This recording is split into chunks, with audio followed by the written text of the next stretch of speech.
Hello all, మీరు ఎప్పుడైనా ఇలా మసాలా పచ్చడి ట్రై చేశారా? ట్రై చేయకపోతే కంపల్సరీగా ట్రై చేయండి. చాలా చాలా టేస్టీగా చాలా బాగుంటుంది. ఈ వీడియోలో నేను కొలతలతో సహా ఈ ఆవకాయ ఎలా పెట్టాలో చూపించబోతున్నాను. దానికోసం 5 గ్రామ్స్ సాజీరా, 5 గ్రామ్స్ దాల్చిన చెక్క, 5 గ్రామ్స్ లవంగాలు, 5 గ్రామ్స్ ఇలాచి, 100 గ్రామ్స్ బెల్లం తీసుకోవాలి. ఇవన్నీ కలిపి గ్రైండ్ చేసుకొని మసాలా పొడి సిద్ధం చేసుకోవాలి.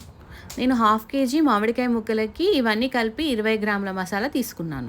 ఇప్పుడు 1/2 కేజీ మామిడికాయ ముక్కల్లోకి 75 గ్రామ్స్ కారం, 150 గ్రామ్స్ ఉప్పు, 125 గ్రామ్స్ తాలింపు వేసుకొని మరగబెట్టి చల్లార్చిన నూనె తీసుకోవాలి. దాని తర్వాత ఒక గిన్నెలో కారం, ఉప్పు, బెల్లం, మసాలా పొడి, నూనె వేసుకొని బెల్లం ఉండలు లేకుండా మంచిగా కలుపుకోవాలి. దాని తర్వాత మామిడికాయ ముక్కలు వేసి ఆ కారం మామిడికాయ ముక్కలకు పట్టేలా బాగా కలుపుకోవాలి. దాన్ని ఒక గిన్నెలో తీసుకొని మూత పెట్టుకొని 3 రోజులు పక్కన పెట్టుకోవాలి. 3వ రోజు ఆవకాయని కలుపుకొని సర్వ్ చేసుకోవచ్చు. ఇది అన్నంలోకి, చపాతీలోకి, పూరికి, ఉప్మాలోకి చాలా చాలా బాగుంటుంది. మీరు కూడా ట్రై చేసి ఎలా ఉందో కామెంట్ బాక్స్లో పెట్టండి.